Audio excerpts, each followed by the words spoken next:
Au nom du Père et du Fils et du Saint-Esprit. Amen. Mon Seigneur et mon Dieu, je crois fermement que tu es ici, que tu me vois, que tu m'entends. Je t'adore avec profonde révérence.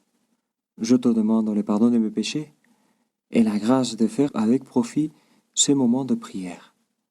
Marie, ma Mère Immaculée, Saint Joseph, mon Père et Seigneur, mon ange gardien, Saint Jean-Baptiste, intercédez pour moi.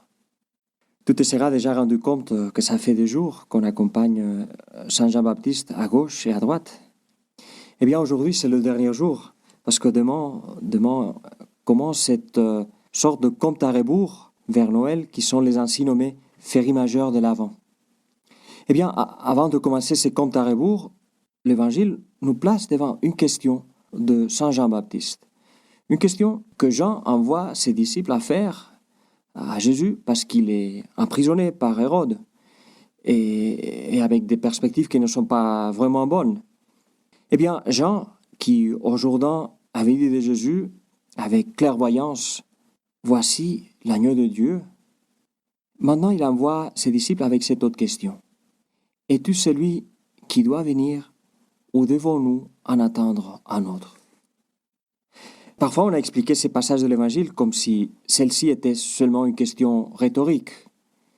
C'est ce type de question qu'on pose, même si on sait déjà la réponse, ou une question pédagogique de la part de Jean, comme une excuse afin que ses disciples aillent voir Jésus, s'intéressent à Jésus.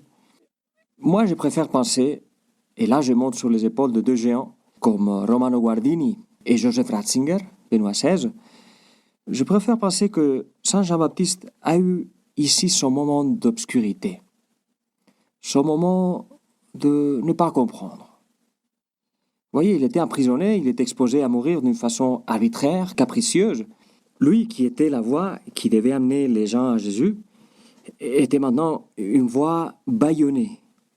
Et en outre, ce qu'il entendait de Jésus, ce que lui arrivait de Jésus, c'est que oui, il était en train de faire des miracles, mais que lui aussi, il était en train de trouver beaucoup d'opposition de la part des autorités, comme lui. Et surtout, qu'il semblait prendre trop de temps à se manifester clairement comme Messie. C'est la même impression que nous avons parfois. Eh bien, ce qu'il entendait de Jésus n'était pas trop d'accord avec l'idée qu'il s'était fait de Messie. Même si son idée du Messie était bien plus spirituelle que celle de la plupart des autres, qui ne voyaient pas beaucoup au-delà de la question politique.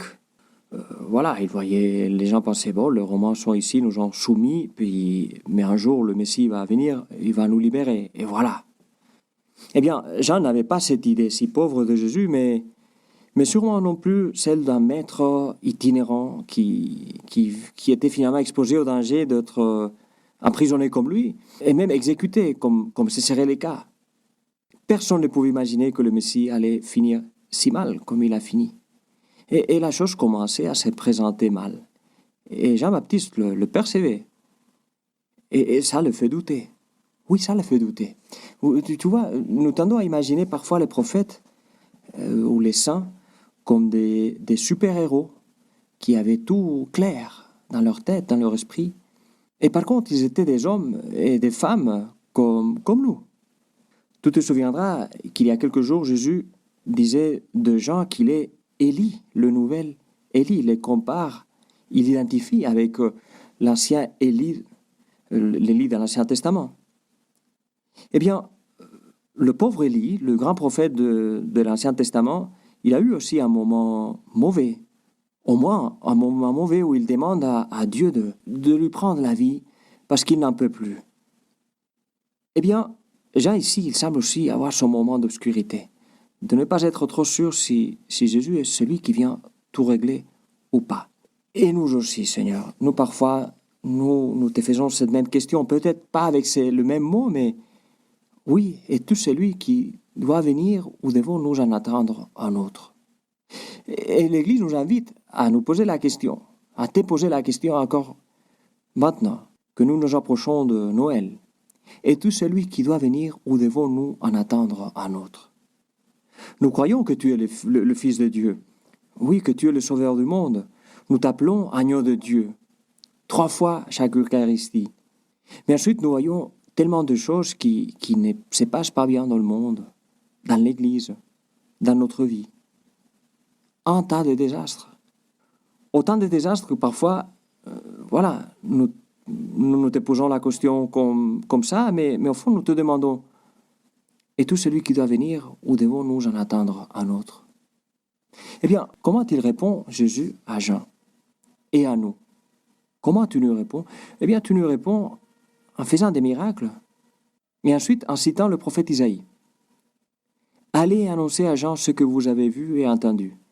Les aveugles retrouvent la vue, les boiteux marchent, les lépreux sont purifiés, le sourd entendent, le mort ressuscite, le pauvre reçoive la bonne nouvelle.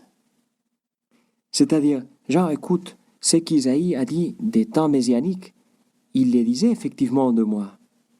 Parce que tout ça, malgré l'opposition de ceux qui commandent, malgré le fait que les journaux disent du mal de moi, malgré le fait que tu es en prison et que je ne montre pas mon pouvoir en te sortant, c'est que, par contre, nous voyons dans les actes des apôtres, on voit ça avec Saint-Pierre, Saint-Paul, qui, là, les portes de prison s'ouvrent comme ça pour eux. Eh bien, ici, par contre, Dieu ne montre pas son pouvoir. Et par contre, Jésus veut dire, tout ça, tout ce qu'Isaïe a prophétisé, est en train d'arriver. Le règne de Dieu est en train de se frayer un schéma. Et c'est pour ça que Jésus ajoute une phrase mystérieuse, qui est la clé de la réponse. Heureux celui qui ne trébuchera pas à cause de moi. Écoute, Jean, mon salut n'est pas un salut qui sort dans les titres des journaux. Celui qui reste au titre va rester scandalisé. Ou, comme le texte le traduit, trébuché. Parce que ça a trébuché, rester coincé, c'est ça qui signifie se scandaliser. Eh bien, heureux celui qui n'est pas scandalisé, qui n'est pas coincé. Heureux celui qui réussit à voir au-delà du bruit. Heureux celui qui ne s'inquiète jusqu'au point de rester coincé, scandalisé.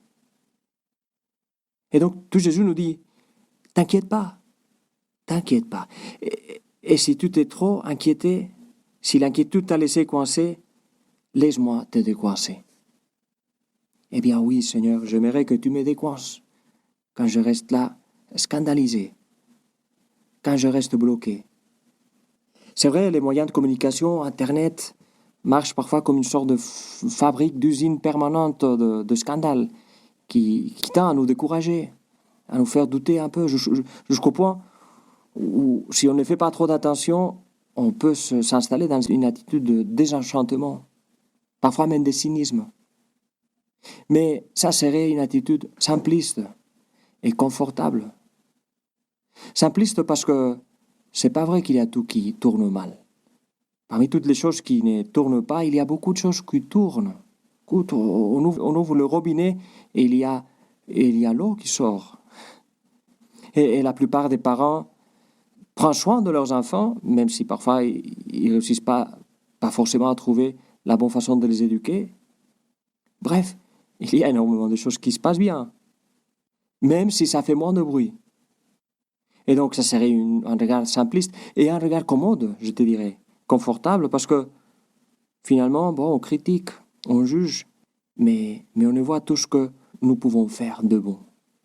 C'est ça qui est important. Qu'est-ce que je peux faire pour améliorer les choses? Et donc, ne nous laissons pas scandaliser, ne nous laissons pas ratrister par ce qui ne va pas.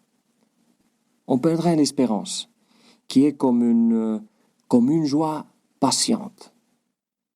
Oui, joie et patience, ça c'est l'espérance. Et c'est de cette joie que Jésus nous parle, à nous et à Jean, de cette joie discrète mais puissante, qui est une joie au milieu de la lutte de la vie. C'est la joie de savoir que l'Évangile est en train de se réaliser, que ma vie avec l'espérance, c'est l'Évangile, c'est-à-dire nouvelle, joyeuse et patiente. Et cette formule qui n'est pas magique, mais évangélique, eh bien, évidemment, elle ne se vend pas dans les pharmacies. Elle se vend dans la crèche. Et c'est là que nous allons. Je te remercie, mon Dieu, de bonnes résolutions, des actes d'amour et des inspirations que tu m'as communiquées dans cette méditation. Je te demande de m'aider à les mettre en pratique. Ma Mère Immaculée, Saint Joseph, mon Père et Seigneur, mon ange gardien, Saint Jean-Baptiste, intercédez pour moi.